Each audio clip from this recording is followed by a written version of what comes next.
तो सबसे पहले अभी मैं स्टार्ट करूं। सब लोग आ गए बेटा। 55 स्टूडेंट अभी तक ज्वाइन किया, बाकी स्टूडेंट्स कहाँ हैं? हेलो हेलो बेटा, हाथ ऊपर करो। जितने लोग हैं अभी प्रेजेंट वो सब लोग हाथ ऊपर करो।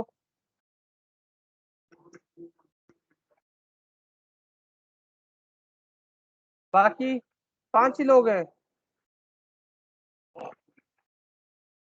अभी। 32 स्टूडेंट्स, 35 ने हैंड्स किया है।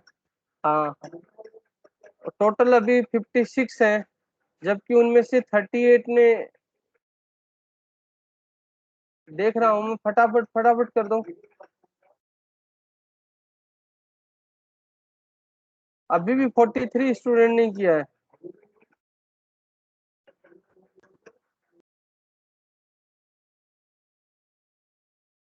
46। जल्दी जल्दी कर लो यार, फटाफट। फिर हम काम शुरू करें अपना। मतलब 46 स्टूडेंट जिन्होंने हाथ ऊपर किया है वही प्रेजेंट है, बाकी सिर्फ इसको ज्वाइन करके छोड़ रखा है। क्यों? Hello Anishka Rathore. Yes sir. क्या? तो हम शुरू करते हैं। सबसे पहले हम बात करेंगे एरे के बारे में। तो हमारे दिमाग में हमने सी में भी पढ़ा था एरे क्या होता है, सी प्लस प्लस में भी पढ़ा था, और भी अगर आप लोगों ने कोई लैंग्वेज पढ़ी है जैसे डॉट नेट वगैरह, तो एरे का हर जगह यूटिलाइज होता है। हम कभी भी किसी भी प्रोग्रामिंग लैंग्वेज को जब यूज करते हैं, किसी भी प्रोजेक्ट को जब हम डेवलप करते हैं, तो एरे का सबसे ज्यादा यूज होता है। तो सबसे पहले हम बेसिक से पढ़ेंगे कि what is the array, how many type of array, how to work the array, how to declare the array. ये सारी चीजें हम डिस्कस करते हुए चलेंगे। तो सबसे पहले हम इसी चीज को बारे में स्टार्ट करते हैं कि एरे क्या है, किस तरीके से हम इसको यूज करते हैं। तो बारे में, व्हाट इज द एरे?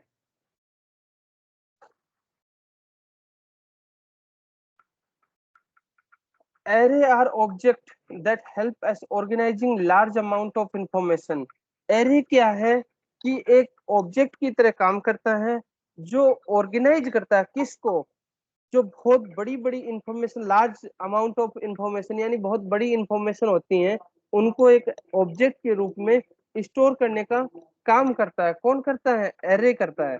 उसके बाद में हम चलते हैं कि हम इस पीपीटी के थ्रू इस लेक्चर के अंदर किस किस चीज में फोकस करेंगे, फिर मैं आपको दूसरे वेबसाइट के थ्रू बताऊंगा। तो सबसे पहले हम बात करते हैं, तो एरे डिक्लेरेशन और उसका यूज क्या है उसके बारे में डिस्कस करेंगे। उसके बाद में passing array and array elements as parameter, किस तरीके से हम एरे को पास करवाते हैं, किस तरीके से उसके एलिमेंट्स और पैरामीटर्स का यूज होता है, किस तरीके से उनकी पोजीशन होती है, उसकी इंडेक्सिंग क्या होती है, उन सारी चीजों के बारे में वन बाय वन हम डिस्कस करेंगे। अब एरेज ऑफ ऑब्जेक्ट्स, किस तरीके से एरे को एज ए ऑब्जेक्ट के रूप में डिक्लेयर किया जाता है। दूसरी चीज, अगर हम बात करते हैं सॉर्टिंग एलिमेंट इन एरे, कि एरे के थ्रू हम एलिमेंट्स को किस तरीके से सॉर्ट करते हैं। और फिर मल्टी डायमेंशनल एरे के बारे में हम डिस्कस करेंगे कि किस तरीके से डिक्लेयर किया जाता है। उसके बाद में एरे लिस्ट और क्लास के बारे में हम डिक्लेयर करेंगे। तो ये सारी चीजें one by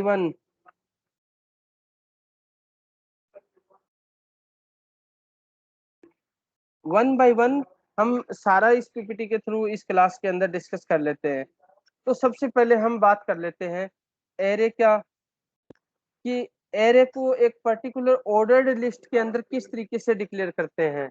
N array is an ordered list of value. हमारे पास में कुछ वैल्यूज, कुछ इंफॉर्मेशन, कुछ डेटा दिया हुआ है, तो उसको हम एक टेबल के रूप में रिप्रेजेंट करते हैं, स्टोर करते हैं। उस इंफॉर्मेशन को एक टेबल के रूप में हमें स्टोर करना पड़ता है। लाइक दैट हमारे पास में कुछ एलिमेंट्स अवेलेबल है, 79, 87, 94, 82, 67, 98, ये 10 एलिमेंट्स हमारे पास में अवेलेबल है। इन 10 एलिमेंट्स को मैंने क्या किया कि एक टेबल के रूप में मैंने क्या किया, स्टोर कर लिया। इस इंफॉर्मेशन को एक टेबल के रूप में स्टोर करके मैंने रख लिया। अब इस टेबल के बारे में हम देखते हैं कि ये टेबल क्या कह रही है, किस तरीके से इसका यूटिलाइजेशन हो रहा है। तो सबसे पहले हम बात करेंगे कि the entire array has a single name. हम किसी भी एरे का लाइक दैट मैं 79 की बात करूं, 89 की बात करूं या 91 लास्ट में बात करूं, सब एक सिंगल नेम से डिक्लेयर किए जाते हैं, जिसको हम बोलते हैं स्कोर्स बोलते हैं। इसके बाद में जब हम बात करते हैं, each value has a numeric index value. इसके अंदर जो भी डेटाबेस की टेबल के अंदर, इस एरे के अंदर जब हम कोई भी वैल्यू डिक्लेयर करते हैं, कोई भी इंफॉर्मेशन डिक्लेयर करते हैं, उनको हमेशा हम एक इंडेक्स वैल्यू असाइन करते हैं। वो हमेशा न्यूमेरिक के अंदर होता है। और जिस तरीके से इस डेटाबेस की टेबल के अंदर जो 10 इंडेक्स वैल्यू अवेलेबल है, 10 एलिमेंट्स स्टोर्ड हैं, जब भी हम इंडेक्स वैल्यू स्टार्ट करते हैं तो हमेशा 0 से स्टार्ट करते हैं। इसमें एलिमेंट 10 है, लेकिन इंडेक्स वैल्यू 0 से 9 तक इसको न्यूमेरिक वैल्यू असाइन कर रखा है। अब एरे साइज, तो एरे साइज n-1 नंबर तक जाता है, एक तरीके से इनफाइनेट तक मैं बोल सकता हूँ। n-1 इंडेक्स फॉर्म में जाता है। क्यों? क्योंकि n नंबर अगर मैं बात करूंगा तो वो 1 से n तक जाएगा। n-1 करते हैं, मान लो मैं 50 की बात करता हूँ कि 50 एलिमेंट्स एक डेटाबेस की टेबल में, एक टेबल के अंदर स्टोर्ड है, एलिमेंट्स इंफॉर्मेशन स्टोर है, तो वो n-1 हो जाएगा, वो 0 से 49 तक वैल्यू जाएगी। अब आगे हम देखते हैं, this array holds 10 value that are indexed from 0 to 9। ये चीज मैंने आपको ऑलरेडी बता दिया है। अब हम बात करते हैं नेक्स्ट एरे के बारे में। ये particular value N array is referred using the array name followed by the indexed in brackets. कि किस तरीके से हम ब्रैकेट्स के अंदर एरे को हम रेफरेंस देते हैं, किस तरीके से डिक्लेयर करते हैं, उन सारे चीजों के बारे में हम बात करेंगे वन बाय वन एग्जांपल से। तो सबसे पहले हम किसी भी इंडेक्स वैल्यू को हम डिक्लेयर करते हैं एरे की फॉर्म में। तो आपके सामने है कि मान लो मैं इंडेक्स वैल्यू 2 को मैं डिक्लेयर करता हूँ एरे की फॉर्म में, तो स्कोर्स एरे ऑफ 2, इस तरीके से हम इसका डिक्लेरेशन करते हैं। Refer to the value 94। मान लीजिए उस डेटाबेस की टेबल में 94 वैल्यू है, वो कहाँ पर डिक्लेयर्ड है, थर्ड वैल्यू है। लेकिन अगर मैं उसकी बात करूं, इंडेक्स वैल्यू की मैं अगर बात करता हूं, तो वो क्या डिक्लेयर होगा, 2 डिक्लेयर होगा। क्यों? क्योंकि उसकी वैल्यू वो 3 पोजीशन पे है, बट उसकी इंडेक्स वैल्यू कहाँ से स्टार्ट हो रही है, 0 से स्टार्ट हो रही है। इसलिए मैं उसकी इंडेक्स पोजीशन कहाँ डिक्लेयर करूंगा, 94 2 पे होगा, क्योंकि 0 1 और 2 पे, जबकि उसकी ओरिजिनल वैल्यू क्या है, 3 है। इसी तरीके से हम आगे चलते हैं। That expression represent a place to store a single integer and can be used whatever an integer variable can be used।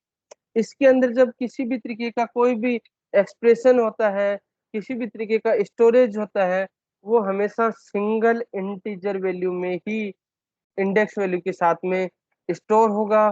कोई वेरिएबल हो, चाहे वो कोई न्यूमेरिक वैल्यू हो, कुछ भी हो, वो सिंगल वेरिएबल के रूप में हमारा स्टोर होगा एरे के अंदर। अब हम बात करते हैं, for example an array element can be assign A value printed और यूज्ड इन ए कैलकुलेशन। कि एक कोई भी वैल्यू है, उसको हम कुछ वैल्यू असाइन करते हैं, उसको प्रिंट करवाना है, किस तरीके से उसकी कैलकुलेशन प्रिंट करनी है। मैंने लिखा एरे ऑफ 2। अब 2 पे उसकी पोजीशन अगर मैं पीछे जाऊंगा, तो 2 पे पोजीशन क्या थी, 89 पोजीशन है, तो उसको मैं इस तरीके से डिक्लेयर करूंगा। अगर मैं लिखूंगा 3, तो 3 पे कोई दूसरी, जिस तरीके से 3 पे मैंने अभी यहाँ पर बताया आपको कि 3 पे क्या, ये 2 पे 94 है। इसी तरीके से हम थोड़ा सा और पीछे चलते हैं, उस टेबल पे आ जाते हैं, ये रहा। अब यहाँ पर हम देखते हैं कि मैं किसी भी एरे ऑब्जेक्ट को अगर मैं डिक्लेयर करूंगा। सर हाँ जी, हाँ जी स्क्रीन बेटा नहीं बोलिए। दिख रही सर। सर हाँ, इसकी स्क्रीन नहीं दिख रही। स्क्रीन नहीं दिखाई दे रही। स्क्रीन विजिबल नहीं है सर। एक हाँ मिनट, सर। स्क्रीन में दोबारा शेयर कर देता हूँ बेटा, कोई दिक्कत नहीं है। क्यों नहीं दिख रही? एक सेकंड।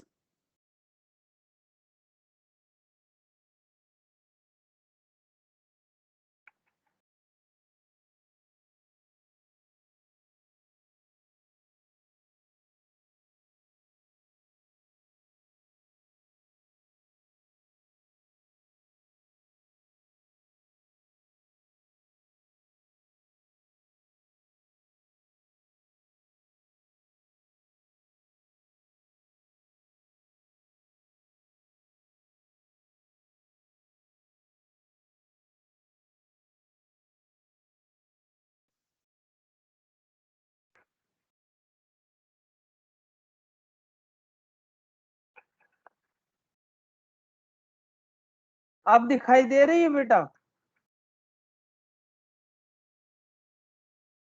हेलो यस बेटा, सर। वो यस सर। बीच में क्या हुआ था, इंटरनेट चला गया था बेटा। यहाँ कॉलेज में थोड़ा सा दिक्कत आ रहा है, इंटरनेट आ रहा है जा रहा है। कोई दिक्कत नहीं, अगर कुछ भी होना ऐसा तो आप मुझे डायरेक्ट टेक्स्ट भी कर सकते हो मोबाइल पे। अगर मान लो इंटरनेट से, क्योंकि मैं स्क्रीन फुल करके रखता हूँ तो मुझे दिखाई नहीं देता इंटरनेट। ठीक है बच्चे?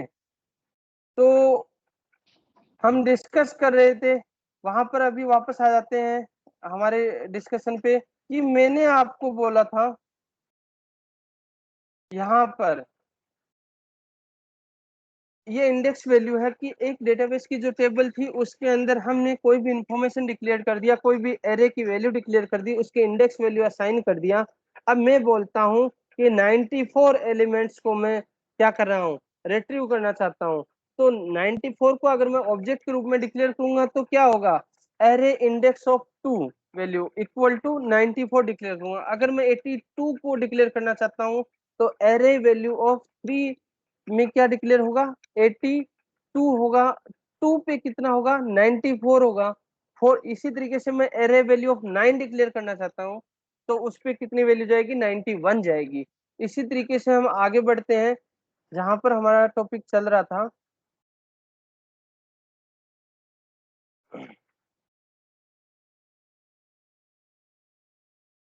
यहाँ इस एग्जांपल के थ्रू मैंने आपको बताया जो वैल्यूज डिक्लेरेशन होता है, फिर किस तरीके से हम ऑब्जेक्ट डिक्लेयर करते हैं। इसके अंदर जिस तरीके से कोई भी ऑब्जेक्ट के अंदर कोई भी वैल्यू होती है, जिस तरीके से कोई फर्स्ट एलिमेंट ले रहे हैं तो उस फर्स्ट एलिमेंट के अंदर अगर मैं 2 ऐड कर देता हूँ तो क्या होगा, तो उसके अंदर क्या होगा, जो स्कोर्स होगा 0 से हमेशा वैल्यू स्टार्ट होगी मेंस के साथ में, और उसको 0 फिर 1 फिर 2 फिर उसका जो एसओपी के अंदर system dot out dot print in के अंदर लेके जाएंगे तो उसकी सबसे पहले जो टॉप वैल्यू होगी उसको असाइन करेंगे। और फिर डिवाइड बाय अगर 2 कर देता है तो डिवाइड, अगर 10 वैल्यू है तो डिवाइड बाय 2 कर देता है, यानी कि उसकी इंडेक्स वैल्यू क्या होगी, 5 पे आ गए। तो यानी कि जो 10 एलिमेंट्स हमने डिक्लेयर कर रखे हैं हमारे टेबल के अंदर, तो उसमें से जो 5 नंबर का एलिमेंट्स है वहां पर वो हमारा क्या होगा, मिड होगा। तो वो 0 से मिड तक चलेगा, फिर मिड से लास्ट एलिमेंट तक चलेगा ये स्कोरिंग। इसी तरीके से जब हम आगे बात करते हैं, the value held in array are called array elements. Array elements के अंदर क्या होता है कि an array stores multiple value of the same type. The array element types, जो एलिमेंट टाइप होता है वो प्रिमिटिव टाइप्स और ऑब्जेक्ट रेफरेंस के रूप में काम करते हैं। उसके अंदर कुछ चीजें और होती है, we can create an array of integer और an array of character of array of string objects. इस तरीके से हम उसको इंटीजर के रूप में डिक्लेयर कर सकते हैं, कैरेक्टर के रूप में डिक्लेयर कर सकते हैं, स्ट्रिंग के रूप में डिक्लेयर कर सकते हैं, पर्टिकुलर किसी ऑब्जेक्ट के रूप में डिक्लेयर कर सकते हैं। ये सारे हम एरे एलिमेंट और एरे वैल्यूज के को असाइन करने का काम करते हैं। इसके अंदर जो जावा होता है, जावा के अंदर एरे होता है, वो एरे इटसेल्फ एंड ऑब्जेक्ट्स का काम करता है। इसके अंदर दूसरी मेन चीज है जो ऑब्जेक्ट रेफरेंस वेरिएबल होता है, जो एरे को अपने आप में इनिशियलाइज करने का भी काम करता है, जो आगे एक प्रोग्राम के थ्रू मैं बताऊंगा आपको।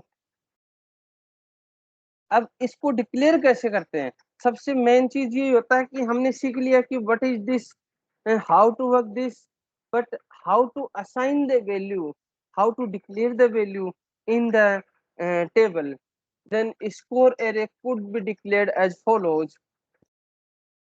फर्स्ट, हम जब किसी भी एरे को डिक्लेयर करते हैं, मान लो ये एक इंटीजर टाइप का एरे है, तो इसको मैंने डिक्लेयर किया, तो इंट एरे टाइप वेरिएबल लिया, स्कोर्स इक्वल टू, फिर मैंने एक ऑब्जेक्ट क्रिएट किया न्यू इंटीजर और वैल्यू असाइन कर दिया मैंने इसके अंदर, क्या कर दिया, 10।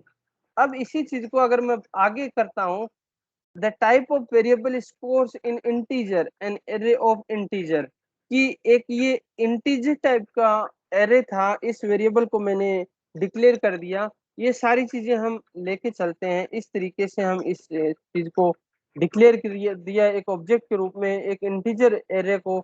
इसी तरीके से अगर कोई कैरेक्टर की फॉर्म में हम डिक्लेयर करते हैं, कोई वेरिएबल की फॉर्म में हम डिक्लेयर करते हैं, कुछ ऑब्जेक्ट इनिशियलाइज करते हैं एरे के अंदर, जब हम पर्टिकुलर प्रोग्रामिंग करते हैं तो वो सारी चीजें लेके चलते हैं। Note that the type of array does not specify its size, but each object of the type has a specific size.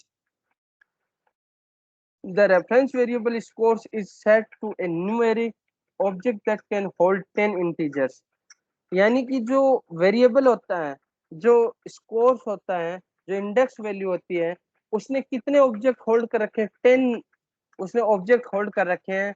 जो उसकी इंटीजर साइज कितनी है, 10 है, लेकिन जब उसको इंडेक्स वैल्यू के रूप में जब हम असाइन करवाएंगे वैल्यू, तो वो कहाँ से 0 से लेकर 9 तक असाइन होगी, जिसको हम पर्टिकुलर इंटीजर की फॉर्म में डिक्लेयर करते हैं, जिसको हम,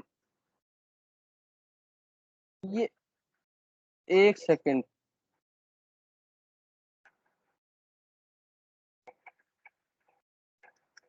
ये मैं मार्किंग कर रहा हूँ, दिखाई दे रहा है बच्चे? Hello hello, yes sir. मैंने पीपीटी यस पे सर, यस सर, मार्किंग क्या दिखाई दे रहा है ना आपको? Yes sir. No sir. हाँ, अभी जैसे मैंने राउंड किया, नहीं दिखाई दे रही पीपीटी पे? No sir. No sir. एक second, Prem Prakash sir sir, बहुत स्लो काम कर रहा एक बेटा थोड़ा इंटरनेट का प्रॉब्लम होगा शायद आपके, एक मिनट। ये जो मैं मार्किंग कर रहा हूँ ये पीपीटी, बच्चों को ये मार्किंग क्यों नहीं दिखाई दे रही? दिखनी चाहिए ना बच्चे, किसी को तो दिखाई दे रही होगी ये मार्किंग, जो मैं पीपीटी में मार्किंग करते चल रहा हूँ। नो है। सर। No sir. एक मिनट नो में सर। मैं थोड़ा सा ज्यादा मार्क करता हूँ, ये देखो अब लाइनिंग कर रहा हूँ, ये दिखाई दे रहा है? No sir. सर ये डॉट नो मूव सर। होता दिखाई दे रहा है। मतलब लाइनिंग नहीं दिखाई दे रही? No sir. No sir. ऐसा कैसे हो नो सकता सर, नहीं दिखाई दे रही। है? एक मिनट बच्चे, एक मिनट, एक मिनट।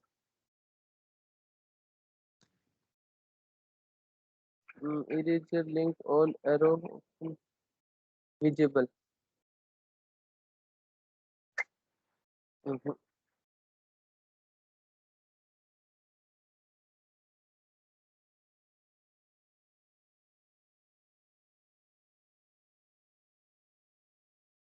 अब की बार भी नहीं दिखाई दे रहा?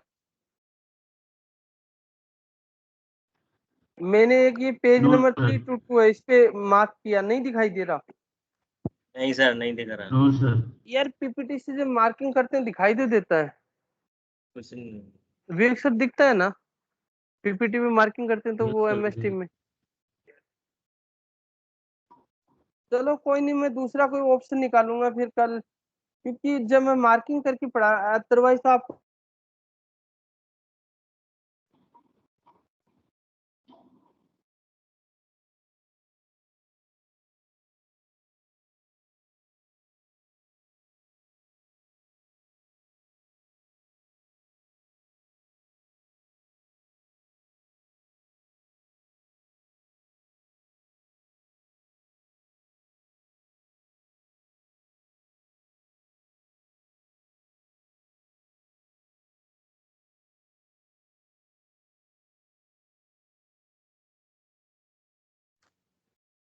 अब दिख रहा है sir lining.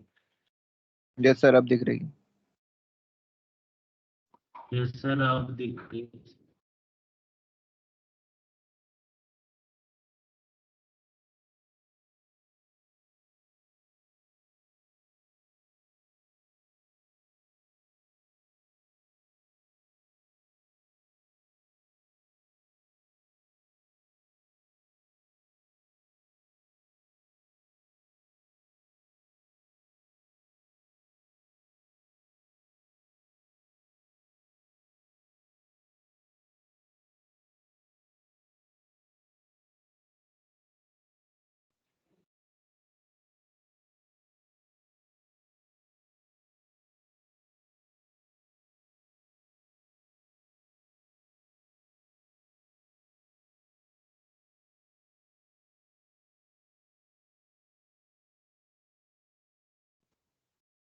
Sir, your mic is muted.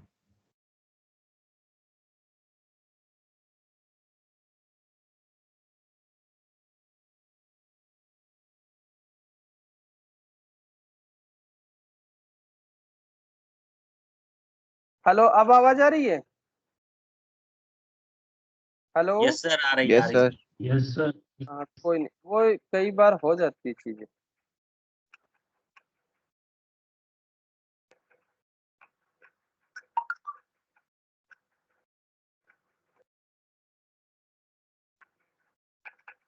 हाँ, एक सेकंड।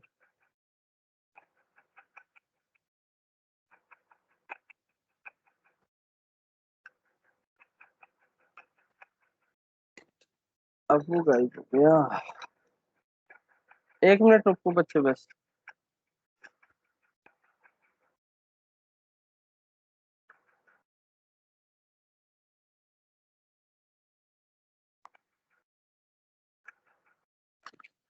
चलो कोई नहीं, नेक्स्ट मैं क्लास के अंदर आपको सही से पीपीटी का उसमें मार्किंग करके और फिर बताऊंगा। अभी हो नहीं रहा है, कभी वो कुछ गायब हो रहा, कभी कुछ गायब हो रहा। तो इसके अंदर जब हम बात करते हैं कि उसके कोई भी ऑब्जेक्ट डिक्लेयर कर रहे हैं तो उसकी इंडेक्स वैल्यू को लेते हैं, और पर्टिकुलर जो भी फ्लोट टाइप का कोई भी एरे डिक्लेयर किया और उसके अंदर हमने उसकी फ्लोट की वैल्यू डिक्लेयर कर दी 500, तो वो 0 से 499 तक वो वैल्यू जाएगी। 500 वैल्यू मान लो 500 पे डिक्लेयर्ड है तो 0 से 499 पे जाएगा, और वो वैल्यू कहाँ पर होगी? उसकी इंडेक्स वैल्यू 499 होगी। इसी तरीके से हम कोई बुलियन के साथ में हम डिक्लेयर कर सकते हैं। तो बुलियन एरे को जब हम डिक्लेयर करेंगे तो इस तरीके से हम डिक्लेरेशन देंगे जो हमेशा ट्रू और फॉल्स में वैल्यू को असाइन करता है। अगर हम पर्टिकुलर किसी भी बुलियन वैल्यू को जब हम डिक्लेयर करते हैं कि सबसे पहले उसका बुलियन एरे टाइप डिक्लेयर करेंगे, फिर उसकी वैल्यू असाइन करेंगे, फिर उसका ऑब्जेक्ट क्रिएट करेंगे और उसके अंदर उसकी वैल्यूज को डिक्लेयर करेंगे, देन आफ्टर हमारा आउटपुट डिक्लेयर होगा। इसी तरीके से कोई भी कैरेक्टर टाइप का कोई भी एरे टाइप का वेरिएबल लेंगे और उसके साथ में हम ऑब्जेक्ट असाइन कर रहे हैं, तो कैरेक्टर की जो वैल्यू हम डिक्लेयर करेंगे उन सारी चीजों को लेके चलेगा। अब हम आगे अगर चलते हैं तो बाउंड्री चेकिंग से रिलेटेड हम बात करते हैं। बाउंड्री चेकिंग की जब मैं बात करता हूँ तो इसके अंदर क्या होता है कि सबसे पहले कोई भी एक एरे होता है, उसकी साइज होती है वो पर्टिकुलर फिक्स साइज का होता है। So once an array is created, it has a fixed size of array in database. An index used in array reference must specify valid elements. Another one is that is a index value must be in bounds like the 0 to n-1। यानी कि जब हम particular किसी भी data table के अंदर जब कोई भी इंफॉर्मेशन हम डिक्लेयर करते हैं तो वो इंडेक्स वैल्यू के थ्रू बाउंडेड होता है, और वो जो बाउंड रीजन वैल्यू होती है वो 0 से लेके n-1 तक हमारा चलता है। अब हम देखते हैं तो जावा इंटरप्रेटर थ्रोज एन एक्सेप्शन। तो इसके अंदर जब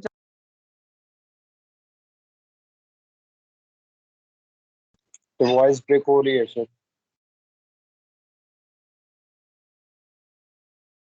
म्यूट है सर। अब सही है बेटा? कोई म्यूट कर रहा है बीच में? 1 सेकंड रुक जाओ बस, 1 मिनट में परमिशन डिनाई कर देता हूँ आपकी। बार बार म्यूट कर रहा है बीच में कोई।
हेलो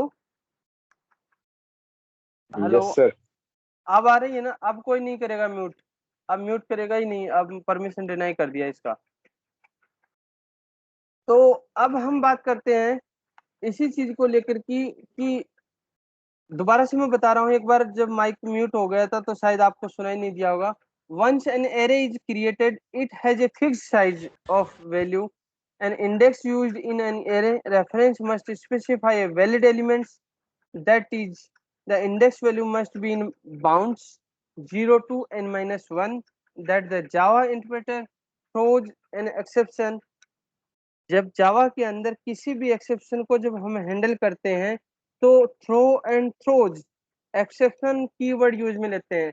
जो थ्रो होता है वो सिर्फ एक्सप्लिसिट एक्सेप्शन जनरेट करता है, जबकि थ्रोज होता है वो एक्सप्लिसिट एक्सेप्शन क्रिएट करता है और उसके बाद में वो ऑब्जेक्ट के थ्रू क्रिएशन होता है और एसओपी के अंदर उसको हैंडल करने के लिए वहां पर उस एक्सेप्शन को फेंक देता है।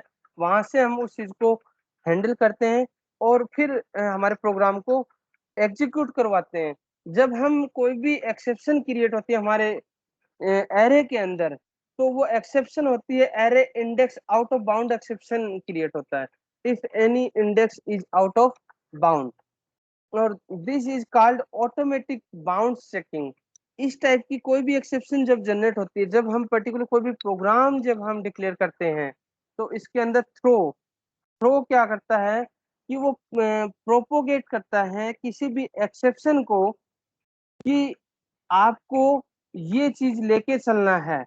लेकिन थ्रोज के अंदर क्या होता है कि ऑटोमेटिकली उसको प्रोपोगेट कर देता है, जिसके कुछ डिफेंस भी होते हैं, वो मैं आप लोगों को साथ में चलते चलते मैं बता देता हूँ।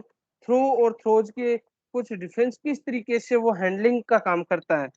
जो थ्रो होता है वो चेक्ड एक्सेप्शन का काम करता है, लेकिन वो प्रोपोगेट को एक्सेप्ट नहीं करता है। लेकिन थ्रोज जो एक्सेप्शन होता है वो प्रोपोगेट को एक्सेप्ट करता है। Throw followed by an instance, throw जो कीवर्ड होता है वो हमेशा इंस्टेंस वेरिएबल को फॉलो करता है, जबकि थ्रोज होता है वो हमेशा क्लास को फॉलो करता है। थ्रोज के थ्रू हम with in the method declaration करते हैं, जबकि थ्रोज कीवर्ड होता है वो विथ द मेथड और सिग्नेचर डिक्लेरेशन देता है।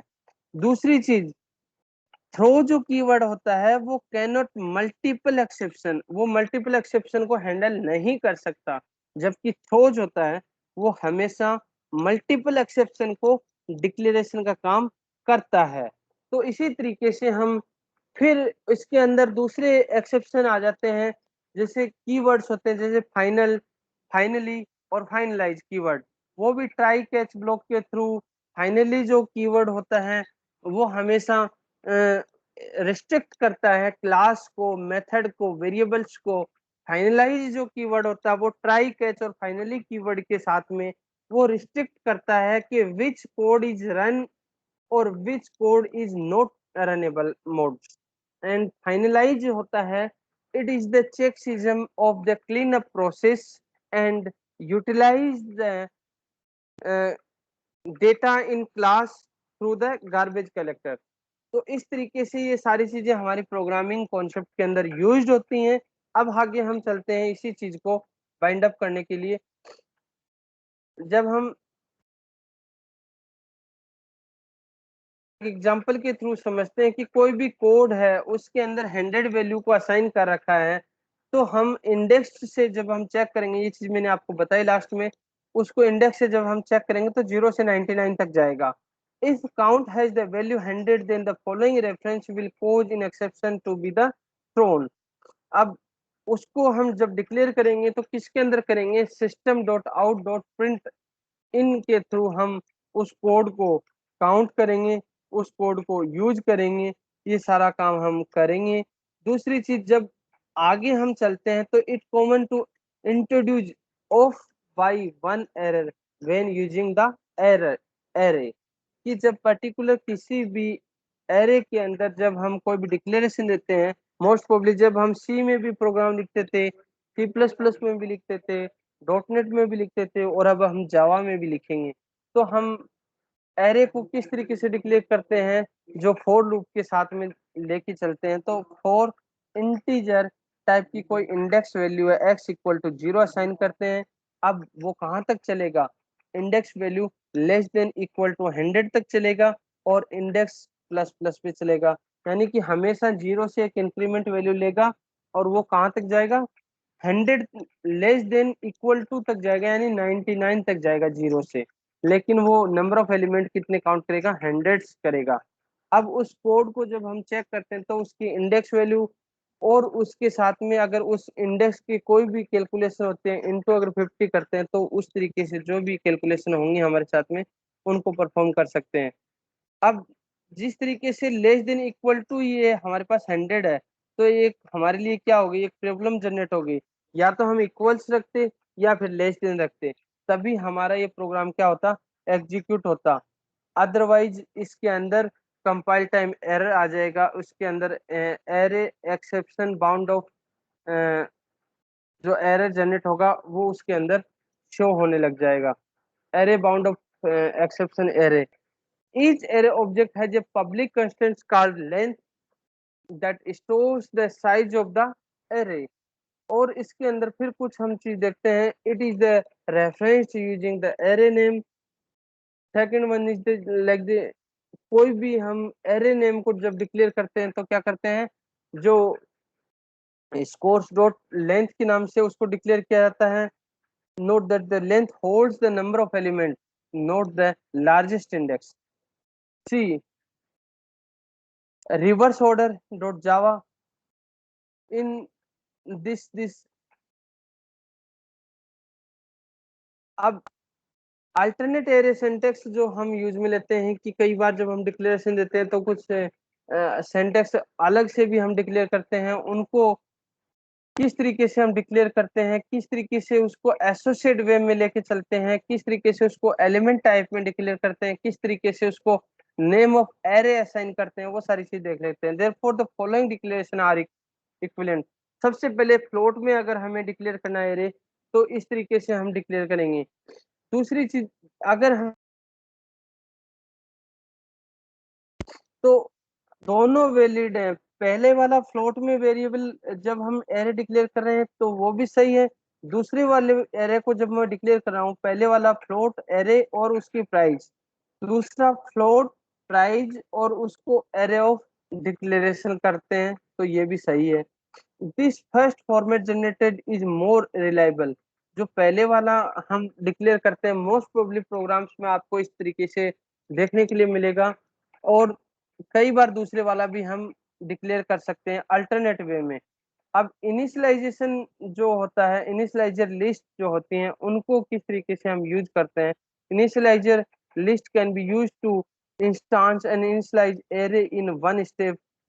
जो कोई भी वैल्यू होती है उसको डिटरमाइन करते हैं, ब्राउज करते हैं, सेपरेट करते हैं, और किस तरीके से हम कोमाज के थ्रू उसको डिक्लेयर करने का काम करते हैं। तो सबसे पहले हम एक एग्जांपल ले लिया, एग्जांपल के अंदर मैंने एक एरे डिक्लेयर किया यूनिट्स के अंदर। यूनिट्स के अंदर मैंने जब एरे डिक्लेयर किया तो एरे का एलिमेंट वैल्यू जो मैं डिक्लेयर करता हूं तो हमेशा कोमाज के साथ में डिक्लेयर करता हूं। जिस तरीके से 147, 329, 89, 933 और 540, ये सारे एरेज की मैंने वैल्यू डिक्लेयर किया। अब और भी बहुत सारी मैं डिक्लेयर कर सकता हूँ, जैसे 269, 97, 114, 298, 476, और लास्ट में हम सेमीकोलन के साथ में इसको बंद करते हैं। फिर हम क्लास जो डिक्लेयर होती है उसके हिसाब से हम उसको अगर करेक्टर की फॉर्म में हम डिक्लेयर करना चाहें लेटर ग्रेड्स के रूप में, तो भी हम एरे को डिक्लेयर करते हैं। तो हम हमेशा किसी भी करेक्टर को अगर डिक्लेयर करेंगे तो उस प्रोग्राम के अंदर उस करेक्टर को सिंगल कोट्स के अंदर डिक्लेयर करेंगे हमेशा एरे में। अगर हम बात करते हैं आगे, when initialiser list is used, कि कब हम इसको यूज करते हैं, the new operator is not used, no size value is specified, the size of the array is determined by the number of item in the initializer list, like that. Initializer list can only be used only in the array declaration, और array parameters क्या होता है?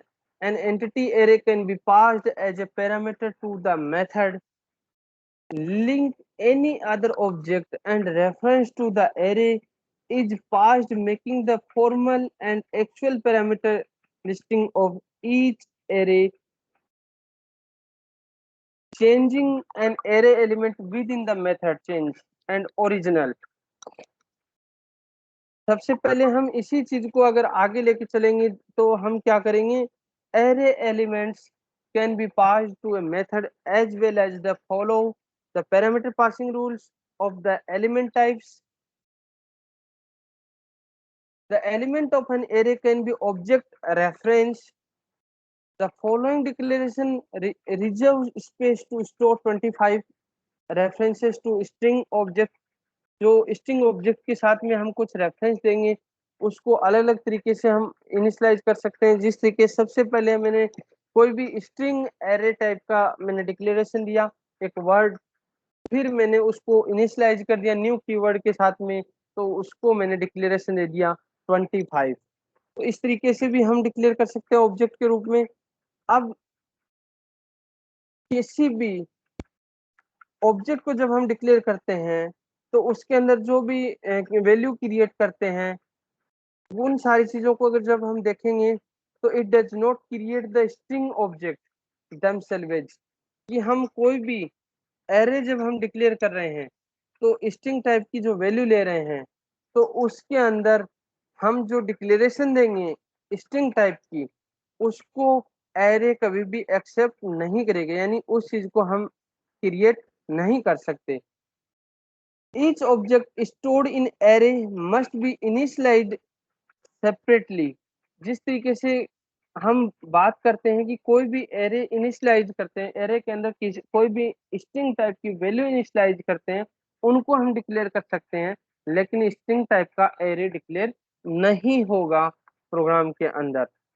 अब हम क्या करते हैं, कुछ कमांड्स होती हैं, कमांड लाइन आर्ग्यूमेंट्स होते हैं, उन सारी चीजों को हम यूज करते हैं। The signature of the main method indicates that it takes an array of string object as the parameter. This value come for the command line argument the array provide when the interpreter is invoked. For example, the following invocation of the interpreter passed an array of these string object into main methods. Statement हमारा होगा Java state even the primitive version Texas array zone. These strings are stored in index 0 to 2 of the parameter values. अब हम आगे देखेंगे array के objects. Objects can have array is instance variable. Many useful structure can be created with array and objects. The software design must be determined carefully and organized of the data situations.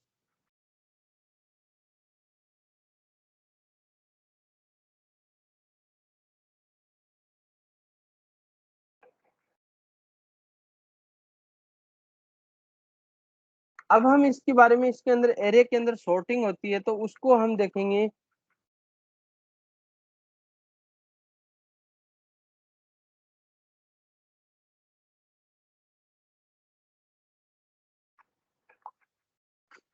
Sorting is the process of arranging a list of item in a particular order. किस तरीके, मान लो मेरे पास में कोई value है, जैसे 5 है, 6 है, फिर 2 आ गया, फिर 8 आ गया, फिर 9 आ गया, फिर 18 आ गया, तो उसको सॉर्टिंग वे में हमें लेके चलना है। वो एरे के अंदर किस तरीके से करेंगे? The sorting process is based on specific values. तो उसके बाद में जब हम चलते हैं, sorting a list of test scores इन ascending numeric orders, sorting a list of people alphabetically by last name. There are many algorithms for sorting in a list items. These algorithms vary in efficiency we will examine two specific algorithms, selection sort or instruction sort. First, we will discuss approach of the selection sort. Select a value and put it in the final place into the list. Repeat for all other values. हम किस जब sorting करते थे data structure के अंदर third semester में, तो उसके अंदर क्या होता था, जब sorting सिलेक्शन सॉर्ट होता था उसके अंदर पर्टिकुलर उस वैल्यू को पिक करते हैं, उठाते हैं और उसकी पोजीशन पे ले जाते हैं, फिर दोबारा से क्या करते हैं, नई वैल्यू को पिक करते हैं, उसकी पोजीशन पे करते हैं, फिर थर्ड वैल्यू को पिक करते हैं, फिर उसकी पोजीशन पे हम अरेंज करते हैं। इसी तरीके से हम हमारे एरे के अंदर भी करते हैं। In more details find the smallest value in the list, then switch it with the value in the first position and find the next smallest value in the list, then after switch with the value in the second position, repeat until all values are in the proper place. अब selection sort एक example के through समझते हैं। मान लो कोई एक original value है 39612। अब इसके अंदर जब हम देखते हैं तो स्मॉलेस्ट लिस्ट की जब मैं बात करता हूं,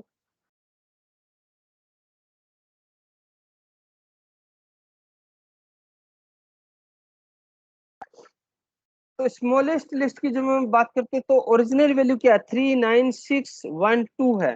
सबसे पहले मैंने किसको पकड़ा, कैच किया, 1 नंबर आइटम को, 1 को मैंने अपनी पोजीशन पे लेके आया और उसको लिस्ट को एज इट इज मैंने लिख दिया, और 3 को मैंने कहाँ कर दिया, उसको सॉर्ट करके 1 की जगह भेज दिया, 1 को 3 की जगह लेके आ गए। अब उसी के अंदर दूसरा हम पोजीशन देखते हैं, दूसरा पोजीशन हम 2 को देखेंगे, तो 2 को 9 की जगह रिप्लेस करेंगे और 9 को 2 की जगह। इसी तरीके से थर्ड में लेके आएंगे कि हम 3 को पकड़ेंगे, तो 3 को हम कहाँ लेके जाएंगे, 6 की जगह, और 6 को फिर मैं आगे ऑर्डर कर लूंगा। इस तरीके से फिर 6 स्टेज में जाऊंगा तो मेरा एक ऑर्डरिंग लिस्ट आ जाएगी 1 2 3 6 और 9।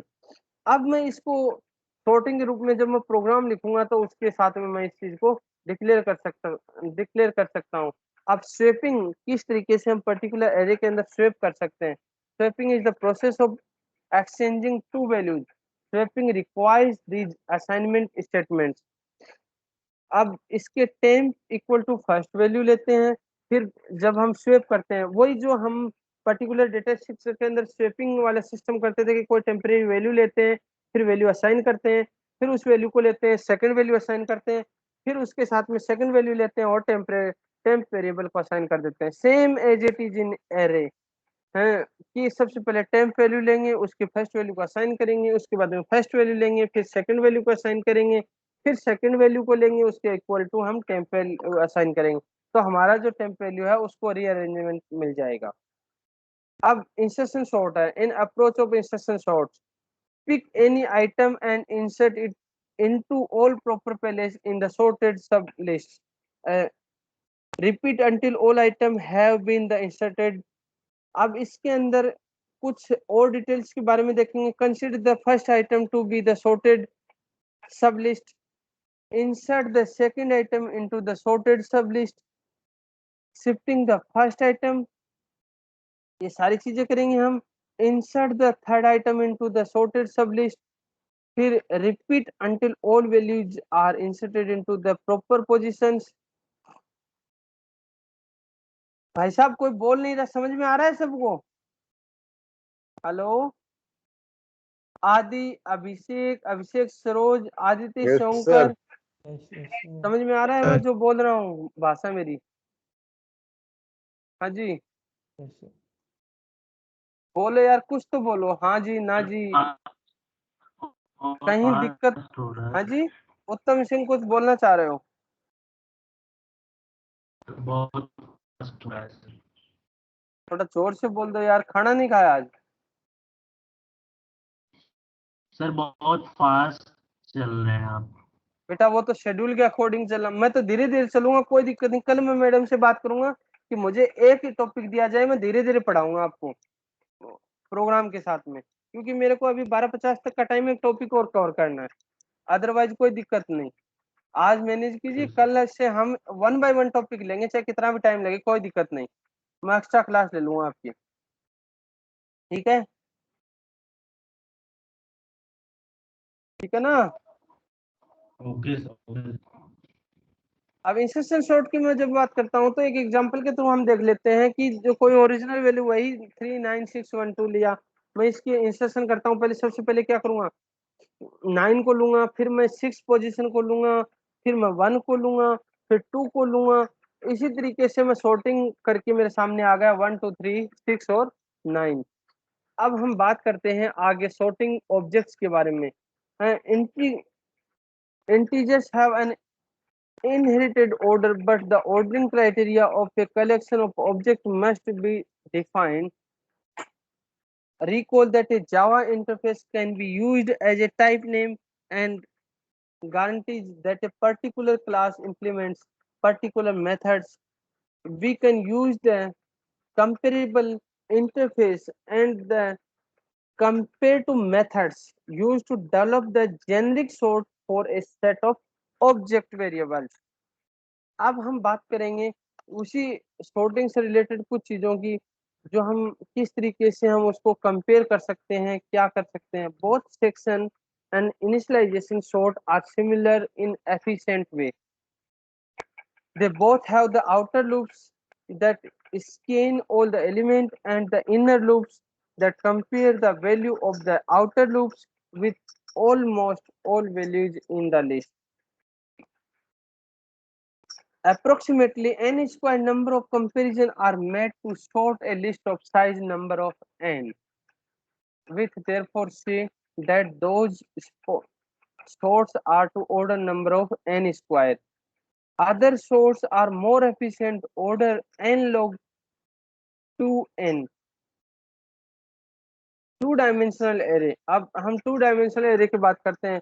First, one dimensional array stores A list of elements. One dimensional array के अंदर किस तरीके से एलिमेंट स्टोर करते थे, टू डायमेंशनल में किस तरीके से करते हैं। The two dimensional array can be through of as a table of elements with the row and boundaries columns. Two dimensional array ये होता है। फर्स्ट आपको दिखाई दे रहा वन डायमेंशनल एरे जिसके अंदर एक सिंगल टेबल होता है। टू डायमेंशनल एरे के अंदर मल्टीपल रो और कॉलम्स होते हैं, उनके अंदर किस तरीके से वैल्यू को फिल करते हैं, हम उन्हीं सारी चीजों को देखते हैं। To be precise, a two-dimensional array in Java is in the array of the array list. A two-dimensional array is the declared by the specifying the size of each dimension separately. A one by one हम क्या करेंगे, उनको separately. जैसे one dimensional array के अंदर integer type की value 1 assign करते थे, टू डायमेंशनल एरे के अंदर सिंपली यही करेंगे कि हम उसकी इंटीजर वैल्यू 2 असाइन कर देंगे। हम ऑब्जेक्ट क्रिएट करेंगे न्यू वेरिएबल के साथ में, जब उसको डिक्लेयर करेंगे हम टू डायमेंशनल एरे की वैल्यू को हम उसके अंदर असाइन कर देंगे, लाइक दैट न्यू इंटीजर 12 और 50। The two dimensional element is referred using two index values, like that value equal to उसकी जो साइज मान लो 6 है और 3 है, तो उसको हम एरे के रूप में, इंडेक्स वैल्यू के रूप में हम डिक्लेयर कर देंगे। The array stored in one row और column can be specialized using one index values. अब टू डायमेंशनल एरे के बाद में हम बात करते हैं उसके एक्सप्रेशन की, उसके टाइप की और उसका डिस्क्रिप्शन। तो स्कोर्स की हम बात करूं तो टू डायमेंशनल एरे को हम डबल इसके अंदर डिक्लेयर करते हैं, 2D एरे ऑफ इंटीजर और array of integer array. Course अगर मैं वैल्यू के साथ में डिक्लेयर करता हूं तो उसको टाइप में हम इंट एरे टाइप पे डिक्लेयर करते हैं, जिसको हम एरे ऑफ इंटीजर्स बोलते हैं। और अगर मैं उसको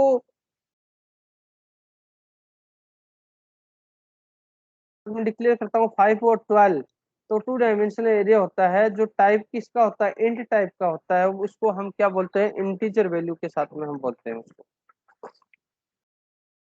मल्टी डायमेंशनल एरे की जो मैं बात करता हूँ तो an array can have many dimensions.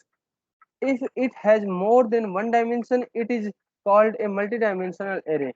Each dimension subdivides the previous one into the specified number of elements.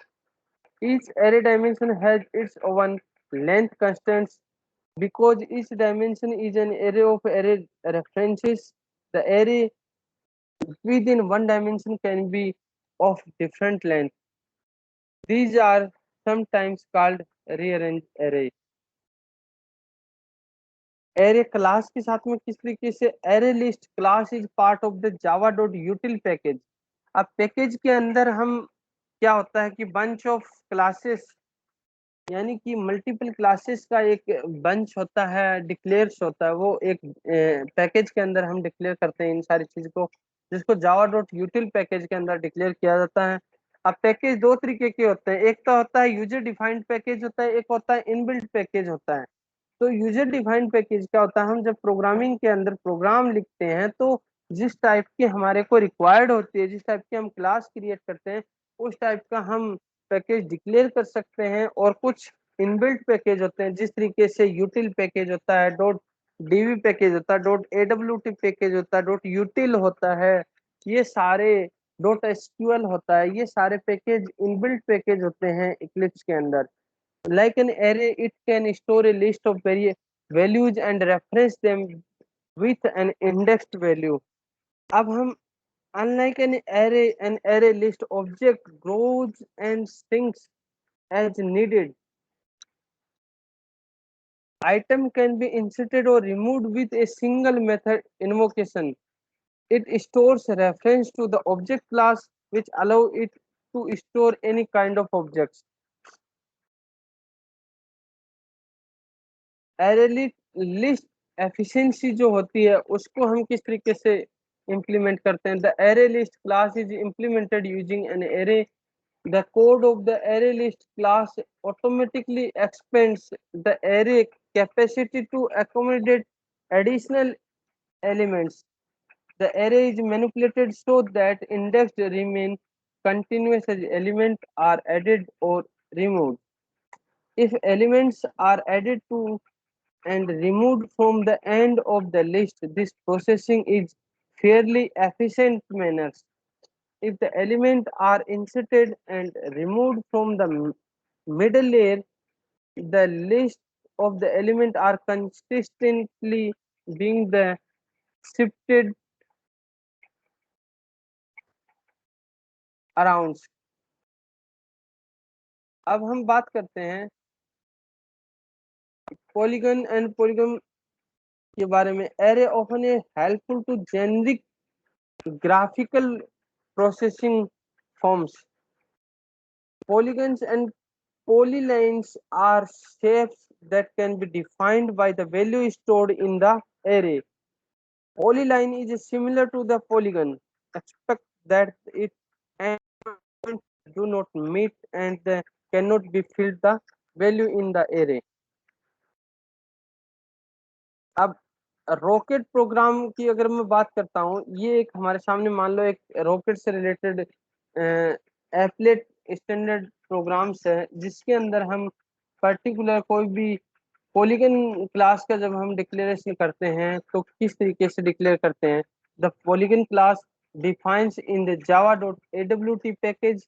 तो सबसे पहले हम हमारे प्रोग्राम के अंदर पैकेज डिक्लेयर करेंगे, और वो पैकेज डिक्लेयर किस तरीके से करेंगे, java.wipro.awt पैकेज करेंगे, उसके साथ में डेटाबेस का पैकेज डिक्लेयर करेंगे, और कोई अगर हमें नीड होगा इनबिल्ट पैकेज उसको हम डिक्लेयर करेंगे। Package can not be used to define and draw a polygons. अब the various of the overloaded draw polygon and the fill polygon method each take a single polygon object as a parameter. A polygon object encapsulate the coordinates of the polygon. अब हम बात करते हैं check boxes की, किस तरीके से array के साथ में चेक बॉक्स काम करते हैं। A check boxes is a button that can be toggle into और ऑन और off positions. A check box is represented by the check box class.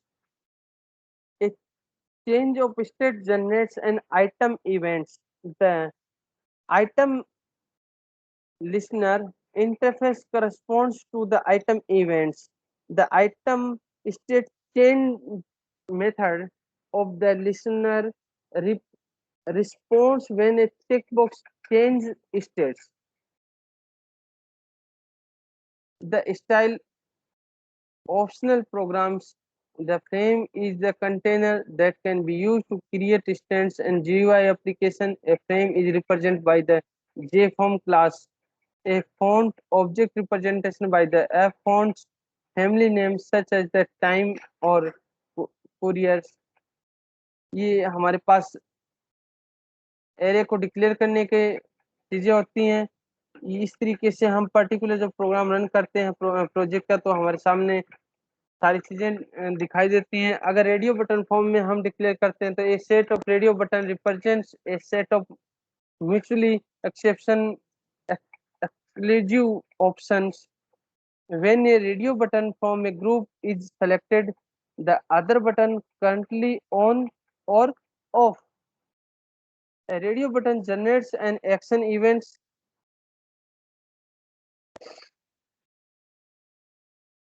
I think, therefore I am. तो इसके अंदर जिस तरीके से हम रेडियो बटन क्रिएट कर रखा है, कॉमेडी, फिलोसफी और कारपेंट्री, तो इस तरीके से रेडियो बटन का ऑप्शन देंगे कि वो किस चीज को सेलेक्ट कर सकता है। ये सारा प्रोजेक्ट के अंदर हम यूज करते हैं। प्रोग्रामिंग के थ्रू हम इन सारी चीजों को हमने यूटिलाइज किया है। ये सारी चीजें होती हैं। तो इसके साथ में अब मैं दूसरा टॉपिक आपके साथ में शेयर करने जा रहा हूँ।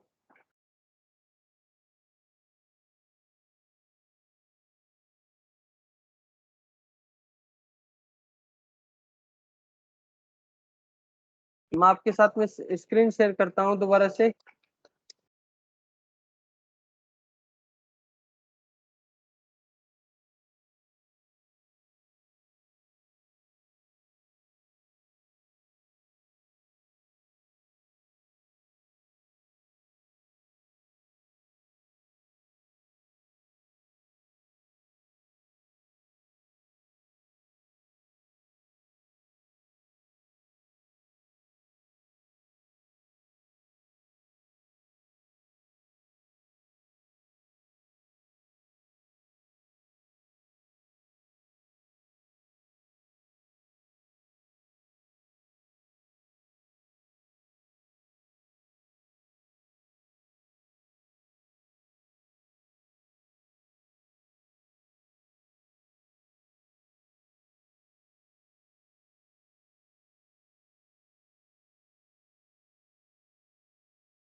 एक मिनट बेटा, बस मैं होल्ड करो आप, मैं अभी शेयर कर देता हूँ।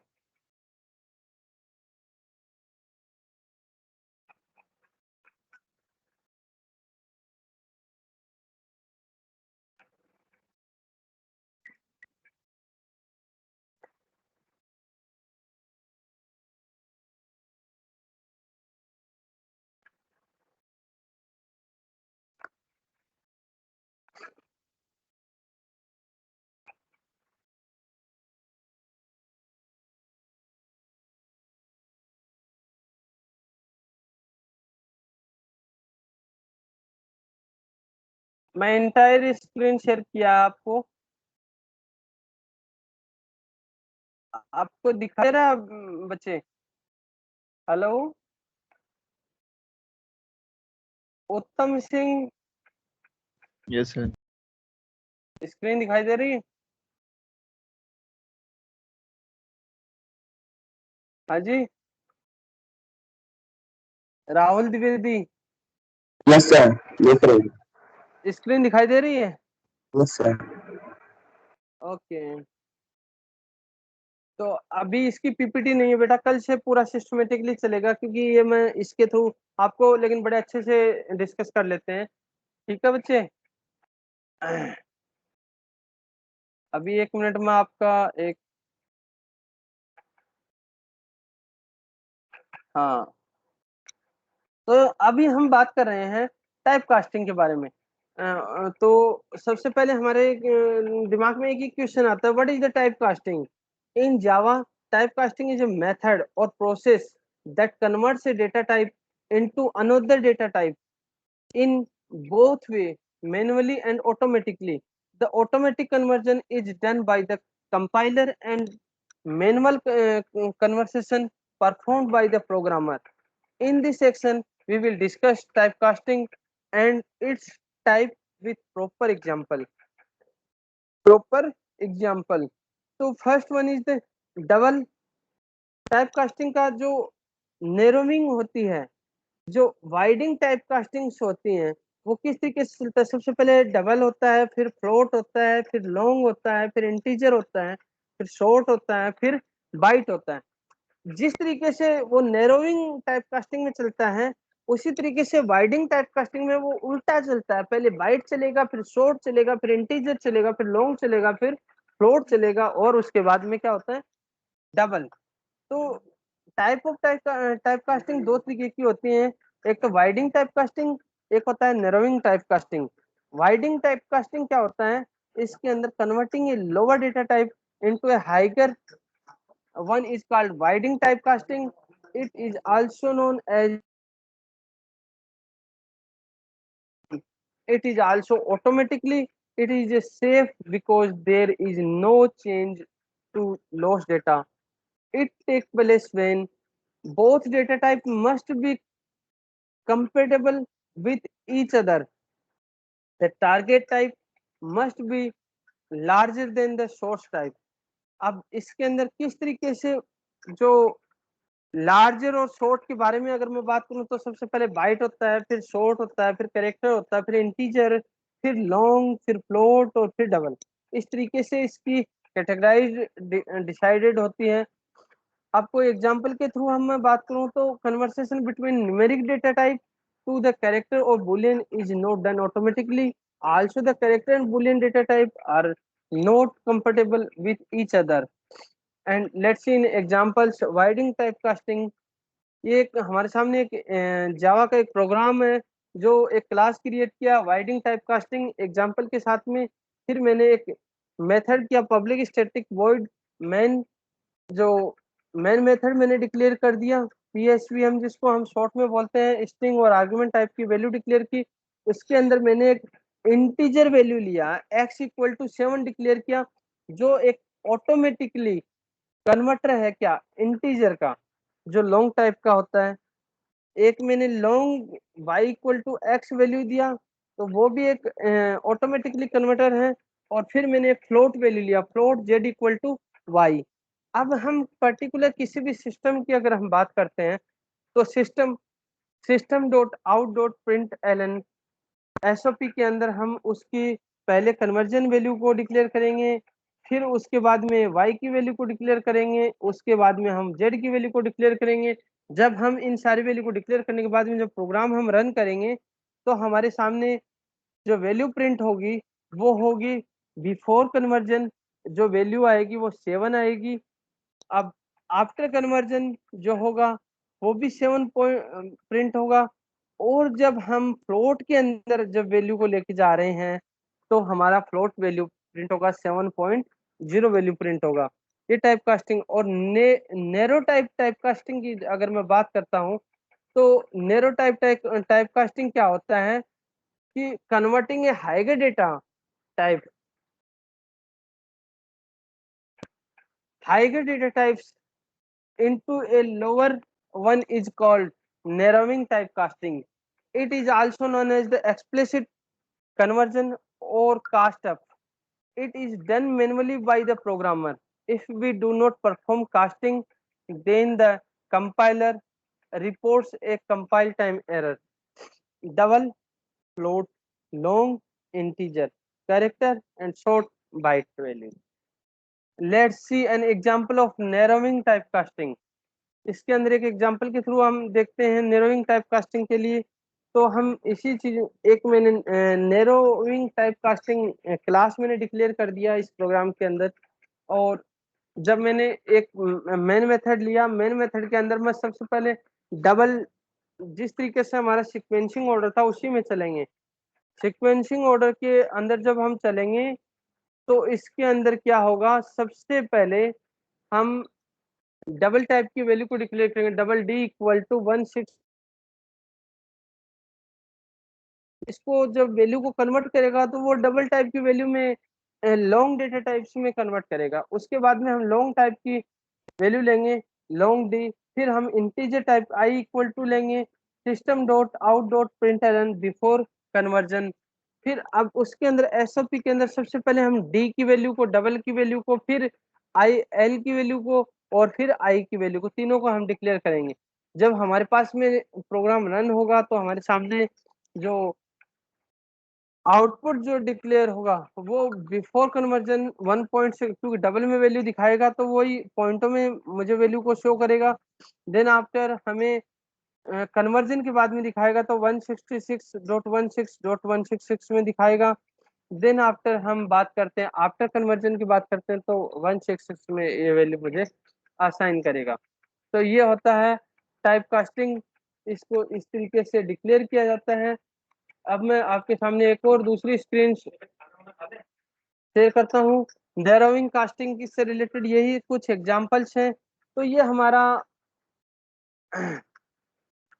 जावा से रिलेटेड एरे और टाइप कास्टिंग। अब कल से हम जो नया मेरे को टॉपिक असाइन होगा वो मैं आज आपको पहले ही बता देता हूँ जब मेरी क्लास होगी कल। तो आपका टॉपिक होगा 22 को कंट्रोल स्टेटमेंट्स। तो हम इसी चीज पे डिस्कस करेंगे और कल से हम रेगुलर एक पर्टिकुलर फ्लो में, कल मेरे पास एक ही टॉपिक रहेगा तो मैं आपको बहुत धीरे से और एकदम आसान वे में बहुत बेहतरीन तरीके से आपके साथ में ये टॉपिक डिस्कस करूंगा। तो आज के लिए आप प्रैक्टिस कीजिए, सेफ रहिए, सुरक्षित रहिए और अपने घरों में बने रहिए। Okay, bye.